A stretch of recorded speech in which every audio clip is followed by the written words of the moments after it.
Alhamdulillahillazi anzala sakinata fi qulubil mu'minin liyazdadu imanan ma'a imanihim walillahi junudus samawati wal ard wa kana Allahu aliman hakima. Asyhadu an la ilaha illallah wa asyhadu anna Muhammadan abduhu wa rasuluh alladzi la nabiyya ba'da amma ba'du. Alhamdulillah di sore hari yang cerah ini kita masih bisa berkumpul kembali bermuwajahah dalam keadaan sehat walafiat untuk mengadakan pengajian Senin atau panen ya yang biasa dilakukan setiap hari Senin. Dan untuk pemateri hari ini adalah Ustadz Ian ya. Beliau alumni dari Pesantren Persis, MTS dan Mualimin di Pesantren Persis. Sebelum memulai kepada materi, mungkin saya akan membacakan terlebih dahulu CV atau kurikulum vitae dari pemateri.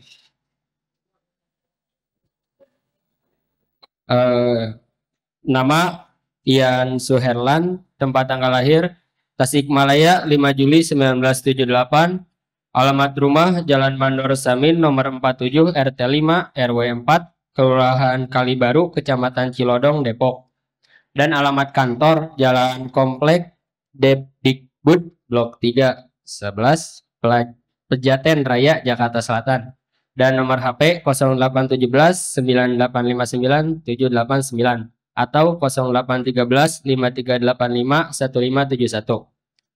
Dan beliau juga memiliki afiliasi ya. Beliau peneliti Cirrus Superiors Group tahun 2008 sampai 2018. Beliau juga peneliti Economic and Regional Development Institute 2012 sampai 2016. Konsultan Politika Research and Consulting PRC 2019 sampai sekarang, dan juga redaktur media Gading Utama 2015 sampai sekarang.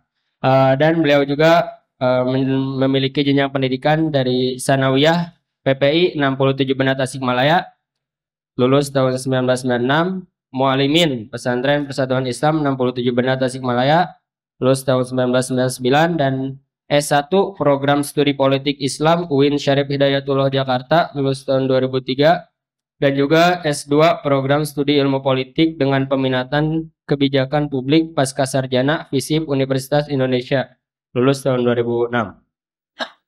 Dan beliau juga memiliki kontribusi dan juga publikasi berupa buku ya.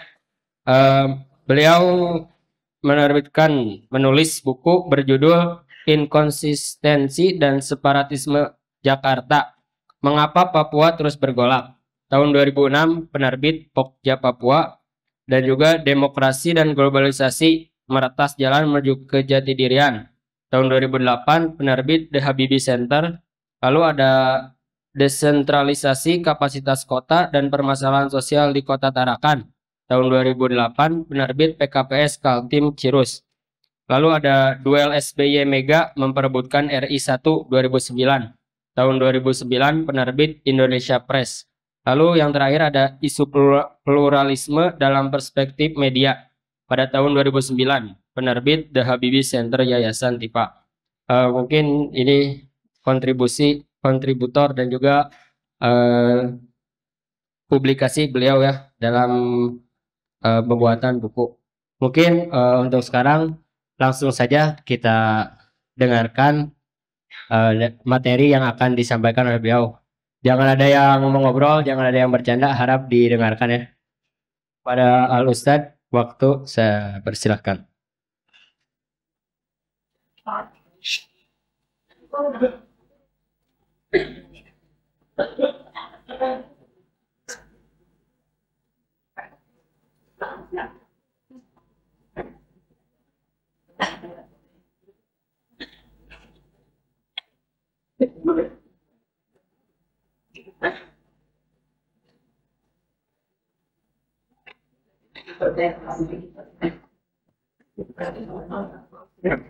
Assalamualaikum warahmatullahi wabarakatuh.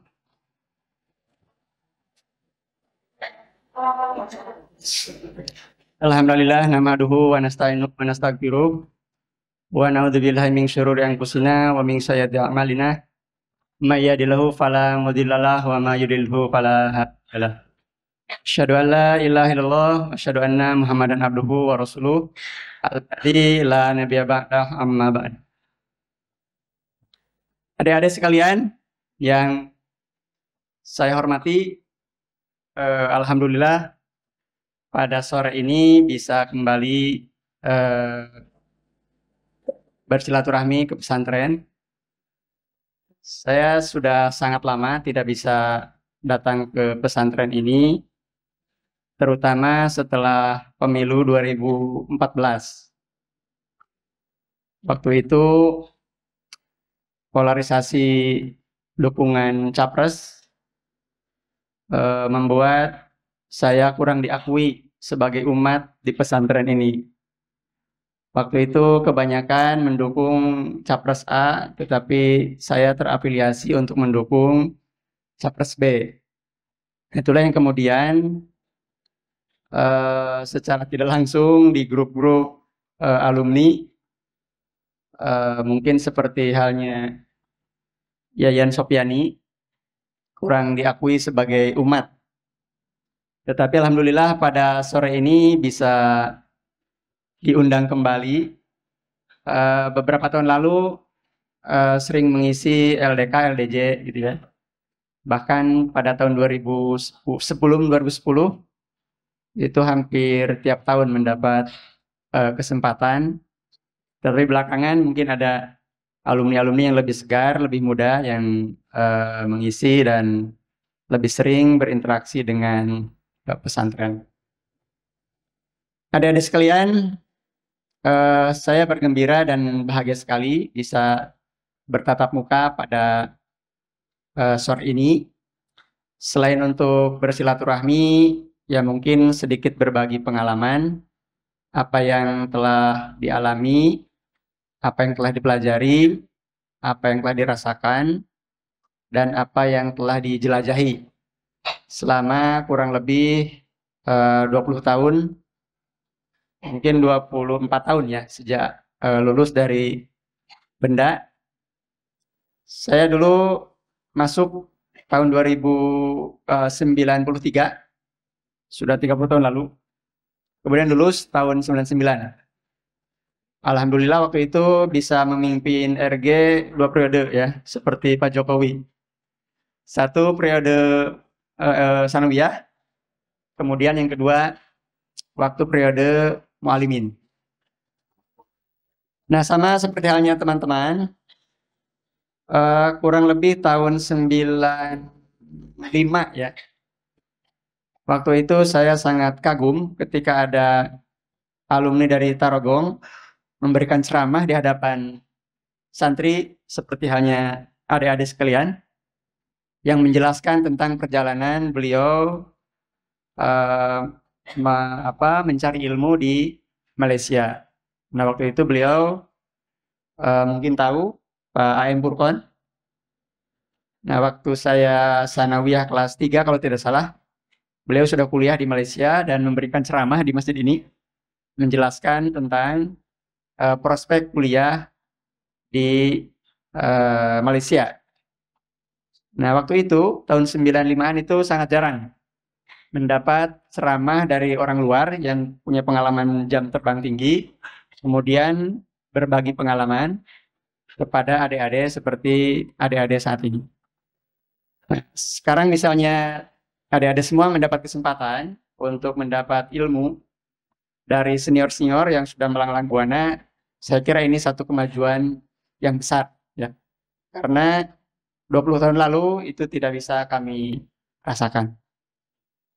Nah, pada kesempatan sore ini saya ingin mencoba membahas sedikit tentang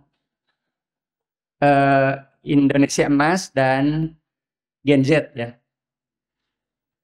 Nah, ini ada 2 frase yang kita sajikan pada sore ini. Pertama tentang Gen Z, yaitu sekelompok orang yang lahir tahun 96 hingga 2012 ya. Kemudian bagaimana pula kita menghadapi Indonesia Emas.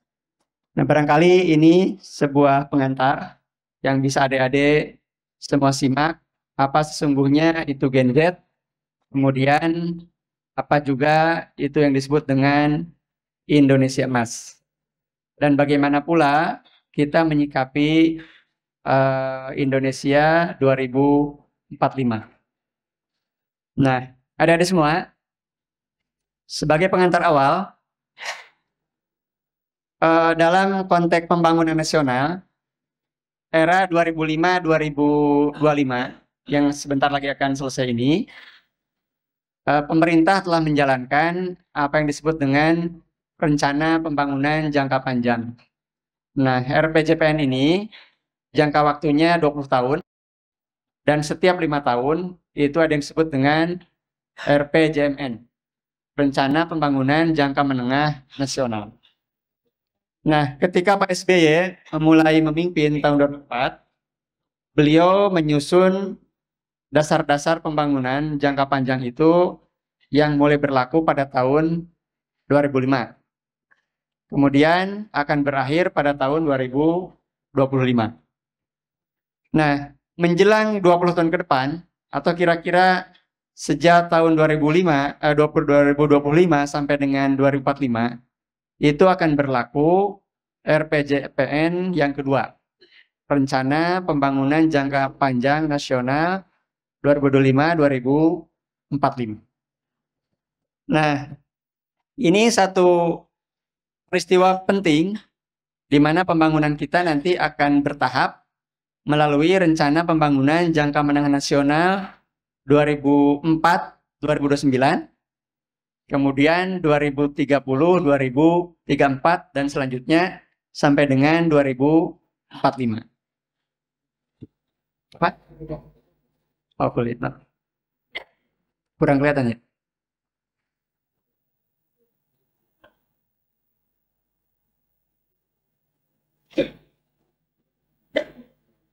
Gimana ya ini?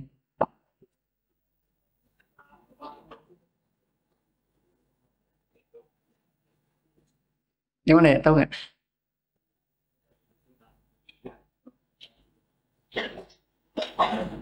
Ini.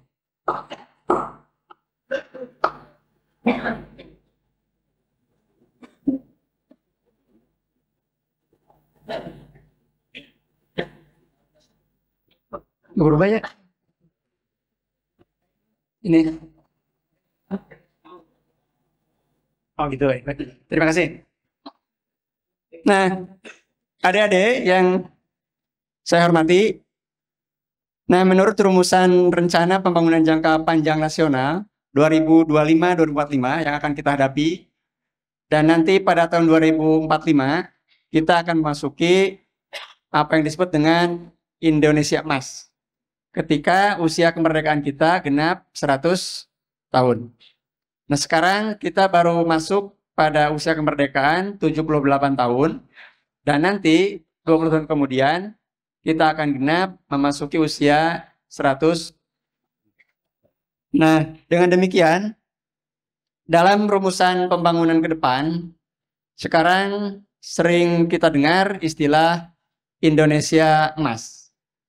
Nah, beberapa ciri yang disebut dengan Indonesia Emas itu, pertama, pendapatan per kapita setara dengan negara maju. Kemudian yang kedua, kemiskinan menuju 0% dan ketimpangan berkurang. Ya. Ketiga, kepemimpinan dan pengaruh di dunia nasional meningkat. Kemudian keempat, daya saing sumber daya manusia meningkat. Nah, ini indikator atau ciri-ciri apa yang disebut dengan Indonesia Emas. Jadi kalau 4 indikator ini tercapai, pertama, pendapatan penduduk meningkat atau setara dengan negara maju. Kemudian yang kedua, kemiskinan 0% atau tidak ada penduduk masuk kategori miskin. Ketiga, kepemimpinan dan pengaruh di dunia nasional itu makin meningkat. Dan keempat, sumber daya manusia juga meningkat. Nah, baru kita masuk negara dengan istilah Indonesia Emas. Nah, ada 8 agenda menurut RPJPN 2025-2045 yang akan dilakukan pemerintah untuk mencapai 4 tujuan tadi. Ya. Pertama, mewujudkan transformasi sosial. Kemudian yang kedua, transformasi ekonomi. Yang ketiga, transformasi tata kelola. Keempat, supremasi hukum. Kelima, ketahanan sosial. Keenam, pembangunan kewilayahan yang merata dan berkeadilan. Kemudian ketujuh, sarana dan prasarana yang berkualitas dan ramah lingkungan. Kemudian kedelapan, mewujudkan kesinambungan pembangunan. Nah, berdasarkan cita-cita atau rencana jangka panjang, ini ada 8 agenda yang akan dilakukan oleh pemerintah untuk mewujudkan Indonesia Emas dengan 4 indikator yang tadi. Nah, kalau adik-adik ingin tahu apa sesungguhnya dari 8 agenda itu, kemudian bagaimana karakteristik dari masing-masing 4 tujuan, itu bisa di googling di webnya Bappenas, ya, nanti akan ketemu rancangan pembangunan jangka panjang nasional 2025-2045. Nah, seiring dengan berakhirnya kepemimpinan nasional pada tahun 2025-2045 ini, maka kepemimpinan nasional pasca Pak Jokowi nanti akan memulai untuk meletakkan dasar-dasar atau merintis agar pencapaian pembangunan pada tahun 2045 itu tercapai.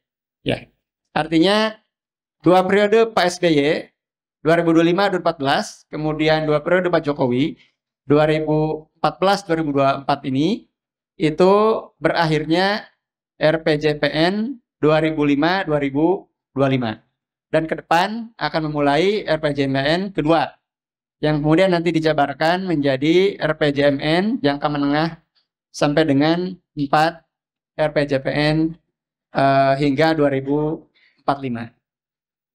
Nah, inilah beberapa agenda pemerintah ke depan yang akan dilakukan untuk mencapai cita-cita Indonesia Emas dengan 4 karakteristik tadi.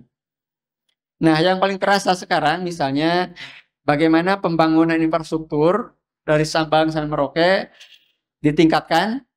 Nah, itu sebagai fondasi atau modal awal untuk terus melompat ke agenda-agenda berikutnya sehingga apa yang kita cita-citakan Indonesia Emas dengan 4 karakter itu bisa tercapai. Nah, coba lihat adik-adik sekalian, ini sebagai gambaran saja. Kita perlu tahu di mana letak negara kita dalam konteks negara ASEAN. Mungkin adik-adik yang sudah kelas 11, 12, dan kelas berapa? 10 ya.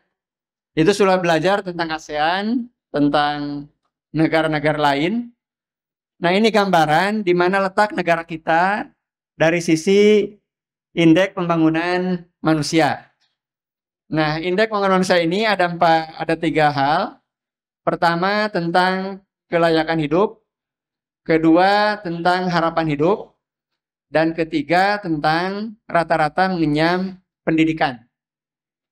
Jadi semakin pendek umur warga negara di suatu negara, atau semakin sebentar masa belajarnya, demikian pula hidupnya semakin tidak layak, maka IPM-nya juga semakin rendah. Nah, kira-kira begitu. Nah, kalau kita kita bandingkan dengan negara lain di ASEAN gitu ya, mulai di Brunei hingga Myanmar, posisi kita itu berada di urutan ke-5 ya.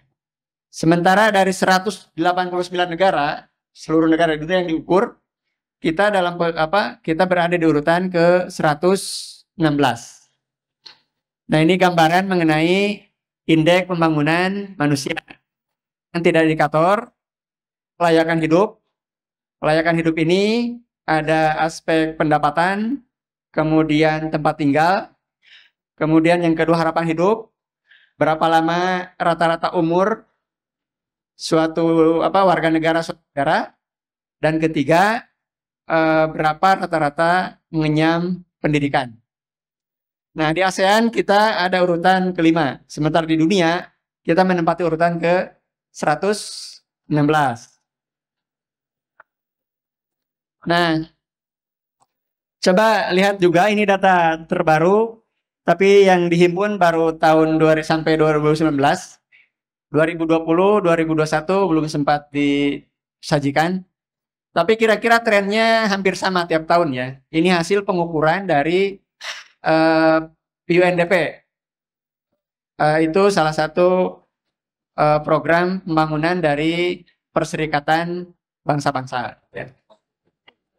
Nah, negara-negara dengan indeks pembangunan manusia paling tinggi ini umumnya ada di negara-negara Eropa, ya.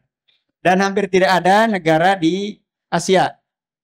Misalnya ada Norwegia, kemudian Switzerland, Australia, Ireland, Jerman, Iceland, Cina, Swedia, Singapura, dan Belanda. Nah, dari Asia, khusus Asia Tenggara ini hanya ada Singapura. Sementara negara-negara lain di Asia, termasuk negara-negara Timur Tengah, gitu ya, yang penduduknya mayoritas Muslim, ini tidak masuk dengan indeks pembangunan manusia tertinggi. Nah, ini gambaran betapa majunya negara-negara Eropa dan betapa terbelakangnya negara-negara Asia dan Afrika, kira-kira begitu. Jadi 7 dari 10 negara ini berada di Eropa ya. Norwegia kecuali Cina dan Singapura. Australia ya. Jadi 7 ada di Eropa ya. Nah, itu gambaran dari tingginya indeks pembangunan manusia dari seluruh negara yang diukur. Ternyata Eropa jauh lebih maju ketimbang benua-benua lain. Nah, ini tantangan kita adik-adik semua.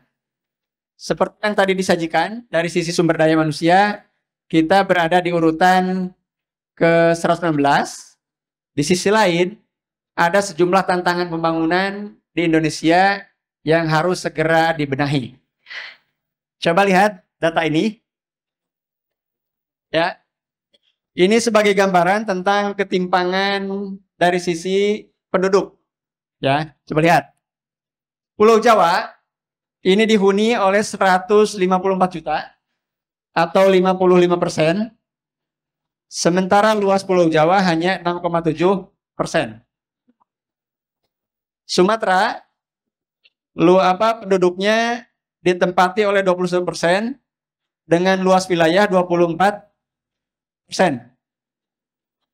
Kalimantan penduduknya hanya 6,2%, luas wilayah 28,5%. Sulawesi, Papua juga timpang. Coba lihat. Coba bandingkan ya. Ini merangsang daya pikir Anda ke depan. Dari 5 pulau besar ini, dalam skala kawasan ya, kepulauan yang relatif stabil atau seimbang antara luas wilayah dengan penduduk, itu Sumatera dan Sulawesi. Artinya persentase jumlah penduduk itu sama dengan luasnya wilayah, kan? Demikian pula Sulawesi. Jumlah penduduk 7,4 dengan luas wilayah 9,8. Rentangnya enggak terlalu jauh. Nah, ketimpangan itu terjadi di Jawa, Kalimantan, dan Nusa Tenggara, Papua. Jawa yang hanya 6,7% wilayahnya, daratannya, dihuni oleh 55% penduduk. Dan penduduk ini, sekian persennya berada di kota-kota besar, terutama di Jabodetabek. Ya. Demikian pula Kalimantan. Nah, Kalimantan ini sebaliknya dari Jawa. Luas wilayahnya sangat luas, 28%. Sementara penduduknya hanya 6,2%. Artinya Kalimantan sangat luas, tetapi penduduknya sangat sedikit. Hal yang sama terjadi di Papua. penduduknya hanya 8,8%, sementara wilayahnya mencakup sampai 30%. Nah, ini agenda pembangunan kita ke depan, bagaimana agar secara fisik pembangunan itu tidak terlalu timpang. Ada keseimbangan antara luas wilayah dengan jumlah penduduk. Nah, dari secara fisik yang bisa kita ukur, ini sudah kelihatan demikian timpangnya antara Jawa dengan Kalimantan dan Nusa Tenggara, Papua, Maluku, atau kepulauan di Indonesia Timur. Nah, di sisi lain juga nanti akan kelihatan ketimpangan antara desa dan kota. Bagaimana sesaknya penduduk di kota dibanding dengan di desa. Nanti juga akan kelihatan timpangnya secara sosial. Misalnya ada sering kita dengar 30% orang Indonesia itu menguasai 70% ekonomi. Artinya sedikit orang tetapi sangat kaya, tetapi orang yang sangat banyak itu tergolong sangat miskin. Kira-kira begitu. Nah, inilah saudara-saudara, adik-adik sekalian, ini fakta yang bisa kita lihat dan kita saksikan bersama. Nah, coba ya. Ini Pulau Sumatera yang luasnya 23%, kemudian Kalimantan 28%, Jawa 6,7%, Sulawesi 8%, kemudian Papua 30%. Ketimpangan terjadi di Jawa dan Kalimantan serta Papua. Nah, sementara Sumatera ini relatif seimbang ya dengan Sulawesi.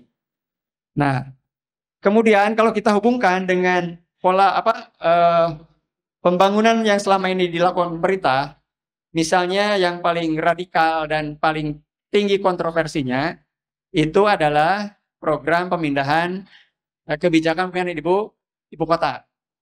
Nah, ibu kota nanti adik-adik sekalian akan berada di Penajam Pasir Utara.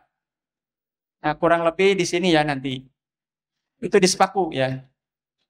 Nah, kenapa di Sepaku? Pertama, Kalimantan ini wilayahnya sangat luas, tetapi penduduknya sangat sedikit.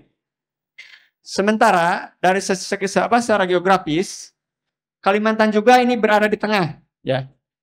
Jadi nanti orang Aceh mau ke ibu kota itu relatif sama jaraknya dengan orang Papua mau ke ibu kota, gitu ya. Demikian pula misalnya orang Kupang mau ke utara itu tidak jauh berbeda dengan orang utara mau ke selatan. Jadi secara geografis itu relatif berada di tengah, gitu ya. Nah, ini sebagai gambaran tantangan kita ke depan yang perlu adik-adik ketahui. Dan nanti adik-adik ini adalah orang yang akan menikmati apa yang disebut dengan Indonesia Emas. Inilah generasi Z atau Gen Z yang usianya yang lahir mulai tahun 97 sampai dengan 2012 gitu ya. Dan nanti akan menyongsong apa yang disebut dengan Indonesia Emas. Nah, sebagai generasi Z, kalau saya kan masuk generasi X kalau nggak salah. Kemudian milenial yang usianya yang lahir tahun 2080 sampai 2005 sampai 2000, kemudian disusul dengan generasi Z. Nah, adik-adik yang sekarang usianya kurang lebih 15 sampai 17 tahun hingga 20 tahun ke depan itu adalah memasuki usia yang sangat produktif, dan nanti tercapai tidaknya Indonesia Emas seperti yang dicita-citakan mulai saat ini sampai 20 tahun ke depan itu akan dirasakan oleh generasi Z yang sekarang duduk di usia SMP dan SMU. Nah, ini gambaran tentang ketimpangan desa kota ya. Ini gambaran tentang betapa padatnya penduduk kota dibanding dengan wilayah yang mereka tempati. Nah, kalau kita cek data di BPS, taruhlah ada 10 kota besar di Indonesia, mulai dari DKI sampai dengan kota Palembang. Nah, penduduk DKI itu kurang lebih ada 10 juta, ya. 10 juta itu menempati wilayahnya 661 km persegi. Nah, berapa kepadatannya? Iya, kita tinggal bagi saja 10 juta kali dibagi 661 meter persegi. Kira-kira di Jakarta itu setiap 1 meter persegi dihuni oleh 15.000 penduduk. Demikian pula kota lain, ada kota Bandung, kota Bekasi, Tangerang, Medan, Surabaya, Depok, Makassar, Semarang, dan Palembang. Nah, ini menggambarkan tentang kepadatan di kota-kota besar, di mana wilayah yang tersedia mereka tempati itu demikian sempit karena banyaknya penduduk. Nah, kalau ini dibiarkan, maka ke depan kota-kota besar itu akan semakin kumuh, ya. Apalagi misalnya ada bencana alam model banjir gitu ya, yang sulit diatasi. Kemudian tentang tingginya angka kriminalitas. Jadi semakin padat penduduk suatu kota, maka tantangan penataannya pun semakin besar.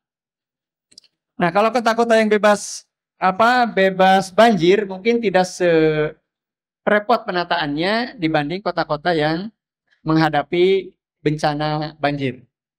Nah, adik-adik sekalian mungkin akan bisa merasakan sulitnya hidup di kota besar apabila tinggal di kota besar dan merasakan juga dampak lingkungan yang tidak ramah terhadap penduduk di kota-kota yang dimaksud.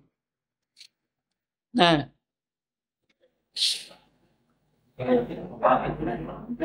ini hasil sensus penduduk tahun 2020, ya. Penduduk Indonesia ini sejumlah juta. Mungkin sekarang sudah bertambah menjadi 275 juta ya. Karena angka kelahiran juga lumayan tinggi dibanding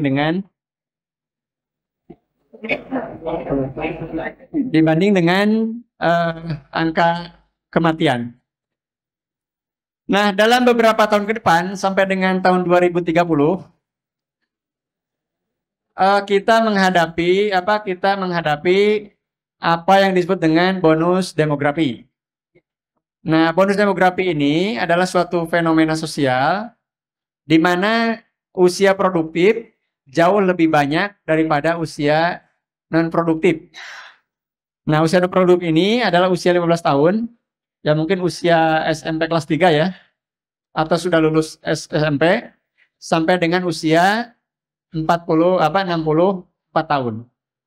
Nah, itu mencapai jumlah sekitar 60% dari total penduduk Indonesia.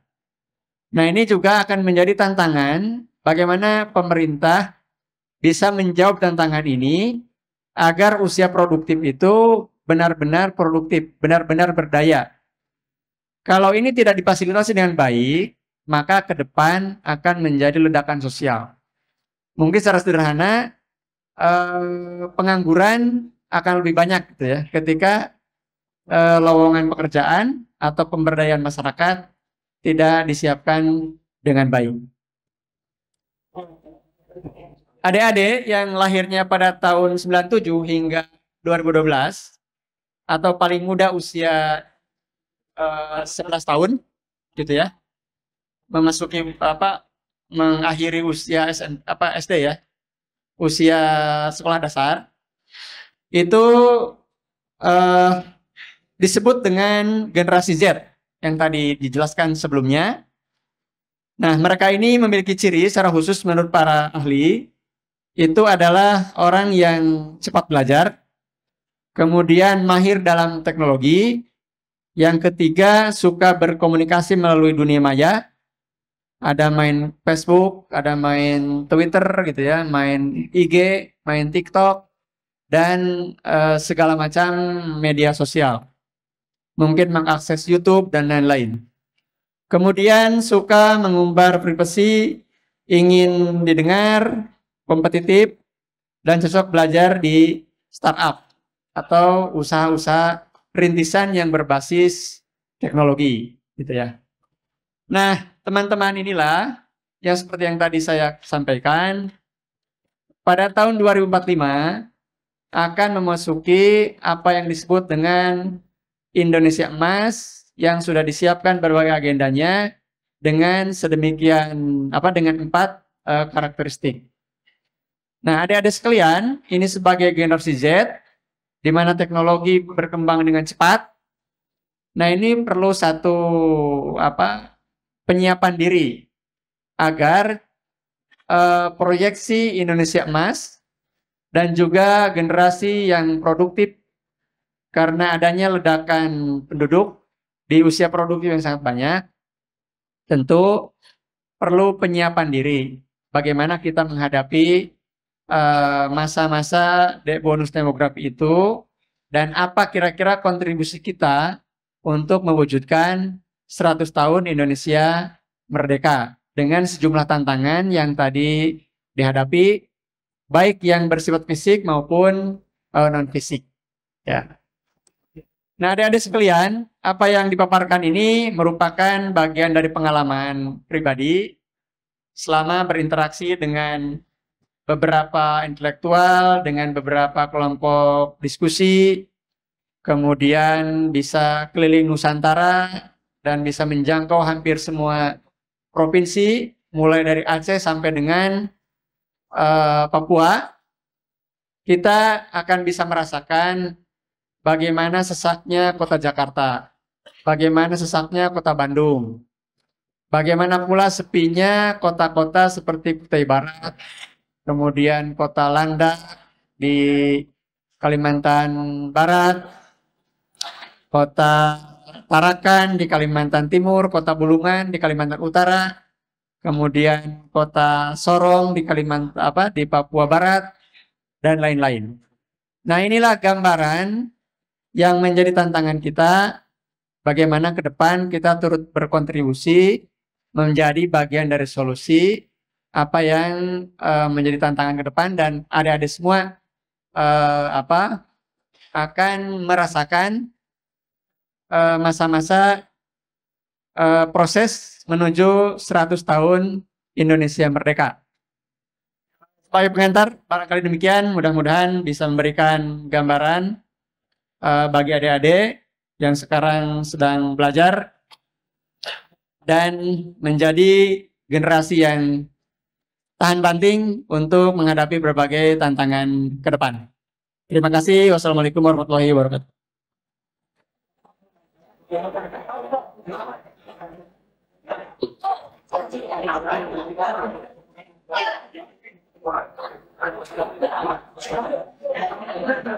Alhamdulillah, terima kasih kepada Ustaz Ian yang telah menyampaikan materinya. Dan untuk sekarang akan dibuka sesi pertanyaan dari Rijal 2 orang dan dari Banat 2 orang. Silakan dari Rijal yang bertanya. Oke, Abdan dulu ya. Silakan, Abdan.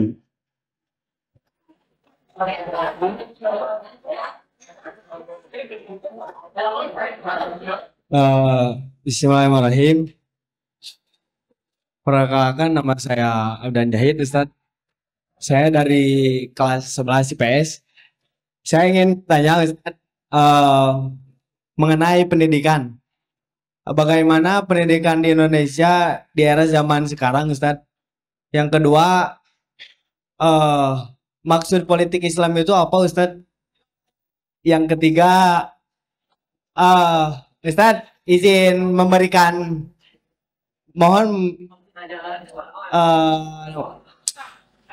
berikan gambaran untuk kami yang sedang menaiki 17 tahun untuk memilih capres dari 3 capres ini. Bisa beri gambaran atau pandangan untuk kami tidak bingung untuk memilihnya. Sekian, terima kasih, Ustaz.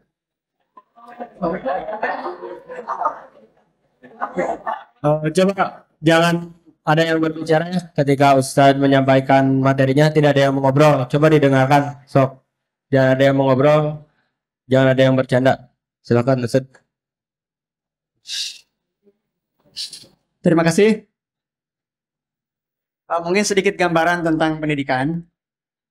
Pertama, sebelum tahun 2013 kalau tidak salah, salah satu tantangan pendidikan kita itu adalah pemenuhan anggaran 20% ya, berdasarkan amanat konstitusi. Jadi ketika anggaran 20% untuk pendidikan dari APBN itu tidak terpenuhi, otomatis kualitas sarana pendidikan, kualitas tenaga kependidikan, kemudian kualitas perangkat-perangkat lunak pendidikan juga itu tidak memenuhi standar sebagaimana pendidikan-pendidikan di negara-negara yang sudah maju. Nah, belakangan, kalau tidak salah sejak 2014, amanat konstitusi untuk pendidikan 20% itu sudah terpenuhi. Tetapi masalahnya, sepertinya kita terlalu lama bahwa pemenuhan anggaran itu tidak terpenuhi dan kita jauh tertinggal dibanding negara-negara seperti Malaysia. Kalau tidak salah, Malaysia itu tahun 70-an itu belajar ke kita bagaimana pendidikan supaya maju. Tapi belakangan justru kita belajar ke negara lain gitu, seperti Malaysia itu, karena mereka jauh lebih maju. Nah, ini ada semacam political will atau kemauan politik dari pemerintah yang sangat rendah untuk memenuhi anggaran pendidikan. Nah, meskipun anggaran pendidikan ini bukan satu-satunya faktor yang bisa memajukan, tetapi anggaran cukup menjadi penentu, ya. Artinya begini, kalau misalnya guru tidak mendapat honor yang memadai, bagaimana dia bisa mengajar dengan serius? Apalagi yang tidak mendapat honor gitu ya. Banyak cerita misalnya guru-guru di pelosok, guru-guru yang tidak punya identitas pengakuan dari pemerintah, jangankan mendapat honor rutin tiap bulan gitu ya, 6 bulan bahkan tahunan pun mereka kadang tidak dapat. Apresiasi untuk honorarium tenaga pendidikan khususnya pendidikan di swasta itu sangat rendah. Ya, adik-adik, 5 bulan lalu saya mendapat kesempatan dengan HIMPAU di Jawa Barat, himpunan pendidik anak usia dini Jawa Barat ya, untuk melakukan survei terkait insentif untuk pendidik dan tenaga kependidikan, khusus pendidik anak usia dini. Jadi guru-guru Rodotul Atfal, guru-guru PAUD gitu ya, itu disurvei seberapa banyak dari mereka yang pernah mendapat dana insentif dari pemerintah, dana desa. Ternyata kebanyakan dari mereka jarang menerima. Hanya beberapa persen yang menerima, dan kalaupun menerima, itu tidak rutin tiap bulan. Nah, pada sisi ini kita menemukan fakta di lapangan, betapa memprihatinkannya tenaga pendidik dan tenaga kependidikan dalam hal mendapatkan insentif atau honorarium.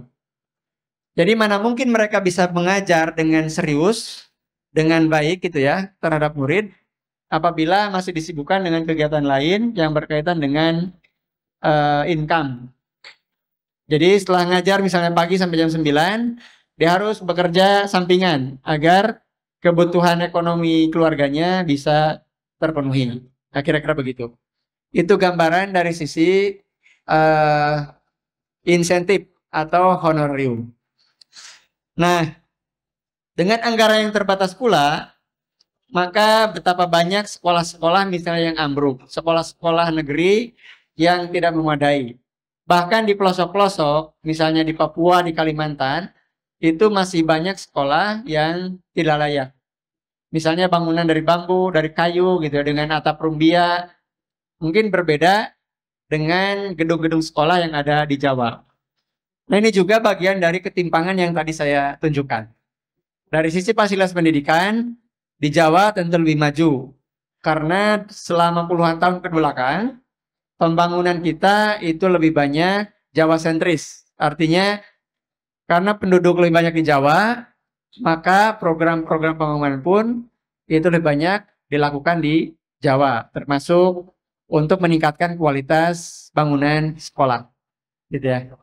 Sementara daerah lain seperti misalnya di Kalimantan yang menjadi tujuan imigrasi atau sebagian di Sumatera itu akan menemukan fakta lain. Nah, misalnya sekolah Laskar Pelangi ya yang di Bangka Belitung itu adalah sisi lain yang bisa kita lihat betapa memprihatinkannya fasilitas atau sarana pendidikan. Barangkali itu sedikit gambaran ya tentang pendidikan. Nanti adik-adik mungkin bisa searching lebih jauh bagaimana potret pendidikan kita, bagaimana potret tenaga pendidikan dari sisi guru-guru gitu ya, dari sisi pendidikan, dari sisi golongannya, kemudian bagaimana profil fasilitas dan bangunan-bangunan sekolah. Kemudian yang kedua, apa tadi tentang politik Islam ya? Ini relevan nggak ditanyakan? Relevan nggak ditanyakan dengan topik Indonesia Emas? Nggak apa-apa ya? Atau kita relevankan saja? Kita tarik-tarik saja supaya nyambung. Nah, politik Islam itu setahu saya yang ikut belajar selama 4 tahun, itu adalah konsepsi atau teori politik berdasarkan ajaran Islam. Artinya, bagaimana hadis, sirah nabawiyah, dan Al-Quran ditafsirkan, diformulasikan menjadi suatu konsepsi tentang ketatanegaraan. Misalnya dalam Islam kan ada yang disebut dengan khilafah gitu ya. Ada yang disebut dengan al-mulk. Ada yang disebut ahlul halli wal aqdi. Ada yang disebut baitul mal. Ada yang disebut jihad gitu ya. Ada yang disebut dengan wajiroh dan lain sebagainya.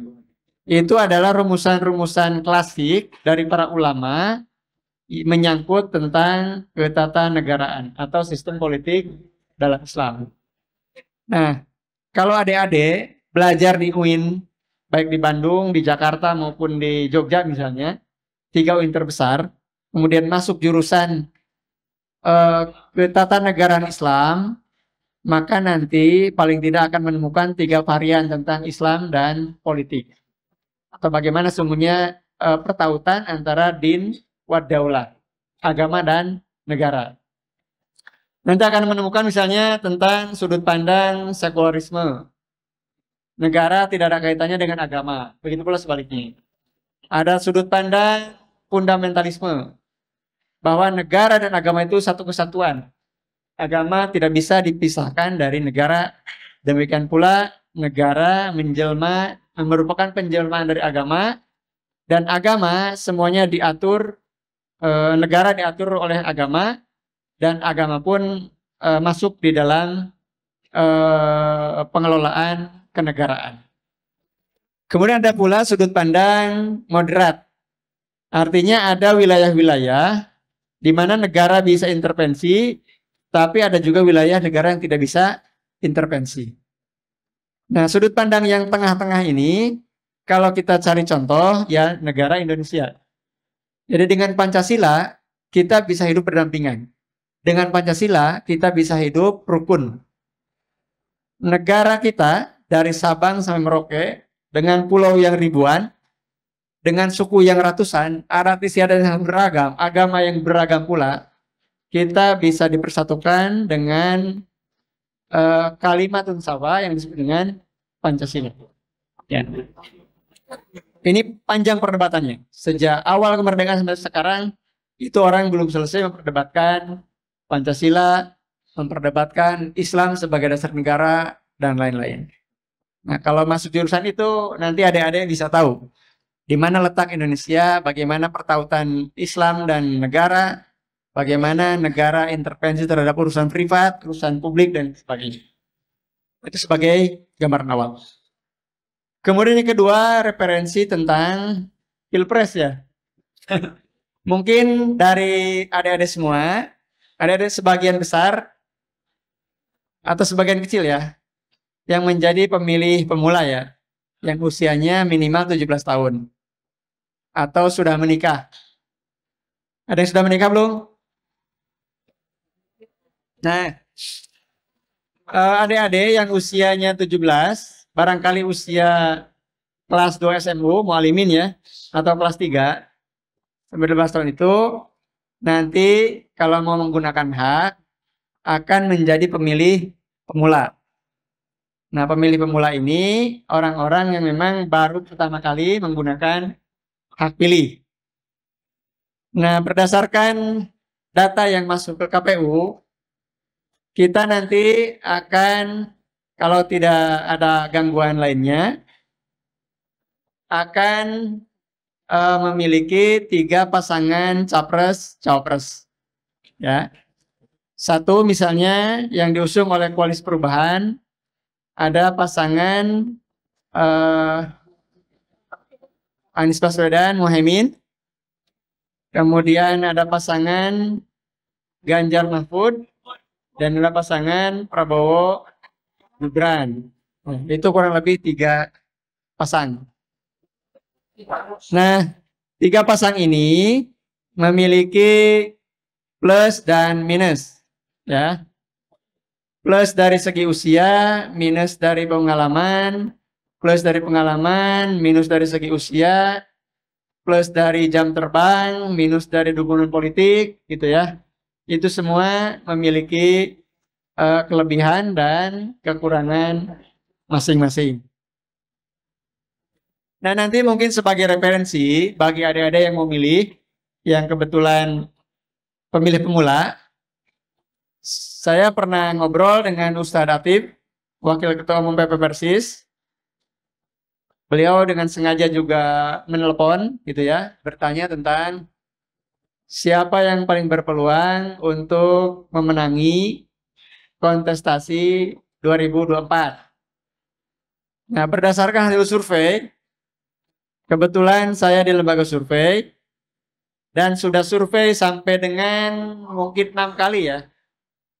Survei nasional. Ya. Ada 2.200 responden, ada 1.200 responden. Hasilnya bisa berbeda-beda ya. Tergantung kapan surveinya, berapa jumlah respondennya, dan juga bagaimana mensimulasikan atau menyertakan nama-nama yang mau diuji kepada masyarakat. Nah, sementara ini berdasarkan hasil kajian itu, ada dari 3 pasang ini, umumnya Prabowo menempati urutan pertama. Kemudian kedua Ganjar Pranowo dan Mahfud MD, ketiga Anies Baswedan. Nah, ketiga pasang ini, meskipun hasil survei tidak menjadi satu-satunya patokan gitu ya, siapa yang akan menang, tetapi paling tidak publik sudah punya panduan, publik sudah punya preferensi gitu ya, kemana mengarahkan dukungannya. Dan sepertinya PP Persis nanti akan mengeluarkan rekomendasi untuk memilih pasangan yang kira-kira akan menang, gitu ya. Untuk kemudian bisa nempel dan bisa turut mempengaruhi kebijakan dari capres-cawapres yang akan menang tersebut. Jadi kalau saya harus referensikan kemana gitu ya, harus milih siapa, ya mungkin tunggu saja nanti arahan dari PP Persis ya, mau ke siapa. Kalau tidak salah PP Persis akan bermain 2 kaki gitu ya. Mungkin di si A dan di si B itu akan dibiarkan umat untuk memilih. Tetapi kemungkinan tidak akan mengarahkan umat untuk memilih si C yang kira-kira tidak akan menang. Kira-kira begitu gambarannya. Dan itu nanti mungkin akan ada surat edaran khusus ya, kemana umat Persis harus menjatuhkan pilihan. Apakah ke si A, ke si B, atau ke si C. Tunggu saja.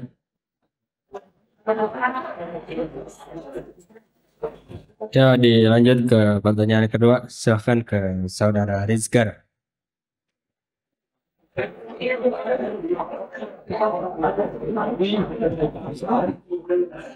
Cek, cek. Ustaz, saya ingin bertanya. Jadi seperti ini. Seperti tadi apa yang Bapak sampaikan, bahwasanya memang ketimpangan sosial di Indonesia ini cukup memprihatinkan. Mengingat bahwasanya kualitas SDM di Indonesia ini sangat-sangat rendah dibandingkan ke negara-negara lain. Dan seperti yang kita tahu juga bahwasanya di Indonesia ini atau secara masif di seluruh dunia yang meningkatkan, yang menyosong kualitas SDM-nya itu adalah pendidikan. Jadi sejalan sebenarnya pertanyaan saya sama Abdan. Nah, tadi kan Bapak memberikan pandangan terhadap pendidikan di Indonesia secara dari sudut pandang insentifnya kurang. Nah, sebenarnya yang juga jadi permasalahan di kita ini, pendidikan di Indonesia ini adalah kurikulumnya yang kurang relevan bagi kami. Pendidikannya itu, kurikulumnya itu memang kurang relevan sehingga etos belajar kami atau cara belajar kami, kualitas pelajar kami ini tidak ideal, tidak cukup memenuhi untuk menyosong Indonesia emas 45. Nah, bagaimana caranya sekarang kami atau misalkan ada orang-orang seperti Abdan yang punya kepedulian terhadap pendidikan di Indonesia, kami selaku santri, selaku pelaku pembelajar, selaku siswa, ke depannya di masa depan kami bisa mewujudkan Indonesia emas 45 melalui pendidikan. Bagaimana caranya kami bisa mengubah tidak hanya pendidikan kami sendiri gitu Pak, tapi bagaimana caranya kami bisa mengubah kurikulum Indonesia, bagaimana caranya kami bisa mengubah pendidikan di Indonesia, sistem di Indonesia secara masif. Entah itu misalkan kami masuk ke pemerintahan atau bagaimana. Jadi ininya bagaimana gitu caranya kami agar bisa mengubah pendidikan di Indonesia secara masif. Seperti itu. Terima kasih.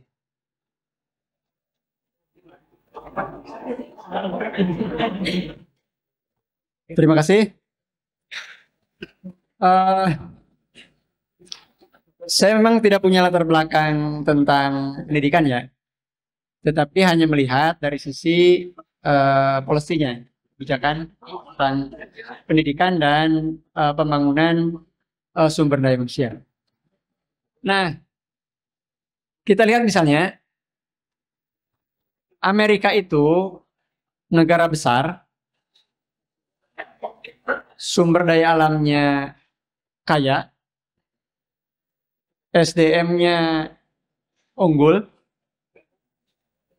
sistemnya liberal, maju. Cina, negaranya besar, penduduknya banyak, SDM-nya kaya, SDM-nya unggul, sumber dayanya juga unggul, SDA-nya unggul, sumber daya alamnya juga melimpah, sistemnya sosialis, maju. Kemudian Kanada. Kanada itu negara maju, sistem politiknya liberal, SDA-nya minim, tetapi SDM-nya unggul, maju juga. Sementara kita, SDA-nya melimpah, SDM-nya rendah, sistemnya tengah, tetapi terbelakang. Nah, apa yang harus dilakukan? Ini menurut para ahli studi pembangunan, satu-satunya langkah yang harus kita lakukan itu adalah peningkatan nilai tambah. Nilai tambah ini hanya bisa dilakukan oleh SDM yang unggul, yang memiliki keahlian tertentu. Nilai tambah itu begini ya, yang singkat, yang sederhana. Ketika Anda menanam jahe, kemudian dikilo, dijual ke pasar, 1 kilo jahe gelondongan itu harganya Rp5.000 misalnya. Tetapi ketika Anda jahe itu kemas, diracik menjadi STMJ, susu telur madu jahe, atau Anda kemas menjadi ramuan minuman yang punya nilai tambah, yang lebih dari sekedar bahan baku, maka jahe itu akan memiliki nilai tambah. Kira-kira begitu kan? Nah, di beberapa provinsi, beberapa daerah saat ini sekarang, itu sedang dikembangkan pendidikan vokasi, pendidikan kejuruan. Ya. Nah, pendidikan kejuruan ini adalah upaya untuk meningkatkan nilai tambah dari bahan baku yang melimpah, kemudian menjadi satu produk yang harganya bisa lebih mahal. Ya. Nah itu, misalnya vokasi di bidang tata boga, seperti yang tadi saya contohkan, ya. Bagaimana agar ikan laut yang kita tangkap di laut itu bisa terjual dengan harga yang jauh lebih mahal daripada di tempat pelelangan. Nah, ini letak pendidikan vokasi, pendidikan kejuruan, ya. Agar siswa-siswa itu memiliki keterampilan untuk meningkatkan menjadikan satu bahan baku menjadi satu produk baru dan memiliki nilai tambah. Nah, itu. Kemudian pada sisi sumber daya alam dari mineral atau minerba, ya. Misalnya sekarang pemerintah tidak lagi dengan begitu mudah mengekspor bahan baku nikel. Ya. Nikel ini kan sekarang jadi rebutan untuk menjadi bahan baku motor listrik, menjadi bahan baku baterai, ya. Jadi seiring dengan kampanye global untuk mengurangi emisi karbon, untuk menjadikan kendaraan ramah lingkungan, mengurangi ketergantungan kepada bahan bakar fosil yang sangat membuat polusi udara, gitu ya. Di mana bensin, solar, dan kawan-kawannya itu membuat iklim sangat panas, gitu ya. Kemudian nanti beralih ke kendaraan listrik. Nah, kalau kita sekedar menjual bahan baku nikel untuk baterai itu ke luar negeri, ekspor bahan baku, itu harganya tidak seberapa dibanding dengan adanya program hilirisasi, di mana bahan baku ini diolah menjadi bahan setengah jadi atau bahan menjadi jadi, ya. Tentu nilai jualnya akan semakin besar, semakin mahal. Nah, selain nilai jual semakin mahal dari nikel ini, juga akan menyerap tenaga kerja demikian banyak. Artinya akan banyak tenaga-tenaga produktif di Indonesia, usia-usia yang bisa diberdayakan untuk menjadi sumber daya yang bisa mengolah nikel menjadi barang setengah jadi atau barang jadi. Nah, semua ini bisa dilakukan kalau kita punya pendidikan yang memadai, punya pendidikan keterampilan, punya pendidikan teknologi high-tech, gitu ya. Kemudian vokasi yang memang cocok dengan sumber daya alam yang dikembangkan itu. Nah, hal lain misalnya, demikian kayanya kita dengan bambu, ya. Bambu kan banyak di mana-mana tuh. Kalau kita jual bambu gelondongan, itu tentu akan berbeda harganya dengan jual bambu yang sudah menjadi kerajinan, sudah menjadi topi, gitu, sudah menjadi peralatan dapur dan sebagainya. Nah, itu semua adalah fokus atau sasaran dari pendidikan vokasi, dari pendidikan kejuruan. Ada kejuruan di bidang pelayaran, kejuruan di bidang penerbangan, kejuruan di bidang tata boga, kejuruan di bidang infrastruktur, gitu ya, kejuruan di bidang pengolahan sumber daya alam dan lain sebagainya. Nah, inilah tantangan ke depan. Kalau adik-adik baca misalnya di roadmap pendidikan nasional kita sekarang, pendidikan vokasi itu menjadi salah satu program prioritas pemerintah. agar SDM kita ini bukan sekedar belajar teori, tetapi juga teori itu bisa dipraktekkan. Teori itu bisa menjadi nilai tambah, melahirkan inovasi baru, ya. Bisa melahirkan sesuatu yang baru dari sesuatu yang biasa-biasa menjadi luar biasa. Nah, untuk itu di Persis sebetulnya karena kita sejak lama memang terlalu berorientasi untuk menjadikan santri itu tafaqufidin, gitu ya. Maka sentuhan untuk menjadikan santri yang punya talenta, punya inovasi, gitu ya, punya gagasan untuk melakukan sesuatu yang baru itu tergolong masih sangat rendah. Ya.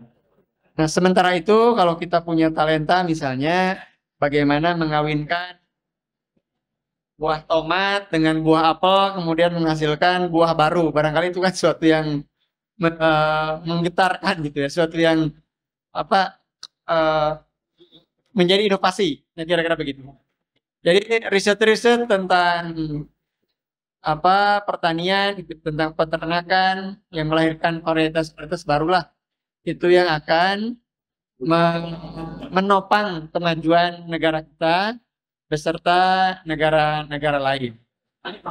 Misalnya mitos kita negara kaya, tetapi kenapa enggak maju-maju? Ya karena SDM kita belum sampai untuk menaikkan nilai tambah.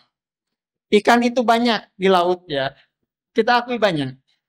Tetapi bagaimana menangkap ikan itu kan perlu teknologi. Kita perlu kapal yang canggih untuk mendapatkan ikan yang banyak. Kita perlu peralatan yang canggih agar ikan itu ditangkap, bisa tetap hidup, bisa tetap segar dan dijual dengan harga yang mahal. Karena kita nggak punya modal, nggak punya duit, ya otomatis kita tetap mengeluarkan modal untuk membeli kapal dari luar negeri, gitu ya, untuk kemudian dijadikan peralatan menangkap ikan dan ikan itu bisa memberikan sumber pemasukan negara yang bisa didistribusikan untuk peningkatan sektor lainnya. Barangkali demikian sebagai pengantar. Ya, untuk Rizal mungkin cukup ya 2 pertanyaan. Cukup. Silakan dari Banat, mungkin ada yang ingin bertanya. Tidak ada.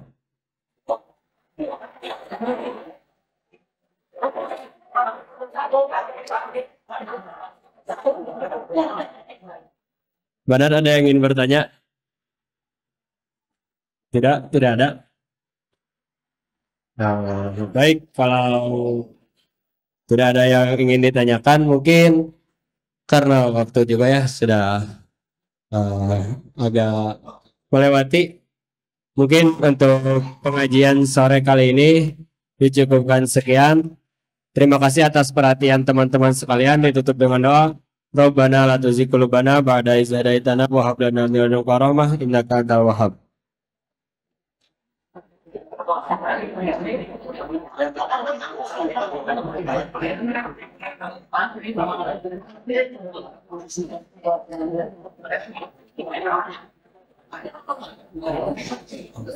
Oh ya, tapi sebelum ditutup akan ada door prize buat yang bertanya, buat Abdan dan juga Rizka. Silakan. Mohon izin, ini ada satu door prize, nggak tahu door prize atau tidak door, nggak tahu juga ya. Nggak surprise atau tidak gitu ya. Ini cuma satu, nanti saya serahkan ke penanya yang mohon izin. Nanti yang satu lagi dikirim ya, mohon maaf. Ini buat ini aja dulu ya. Yang pertanyaannya lebih menukik dengan topik yang dibicarakan. Nah, itu juga mau dikasih tapi cuma satu bawahnya nanti insya Allah dikirimnya.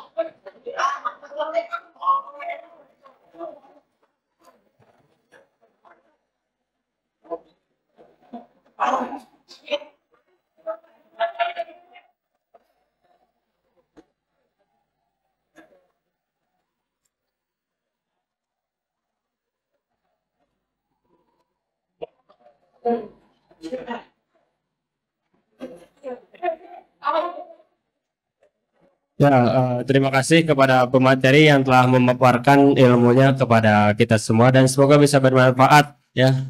Dan semoga kaosnya juga bisa bermanfaat ya buat yang menerima. Mungkin ini cukup sekian. Terima kasih atas perhatiannya dan dukungan doa. Rabbana atina fid dunya hasanah wa fil akhirati hasanah wa qina azabannar. Silakan Banat tafadholna.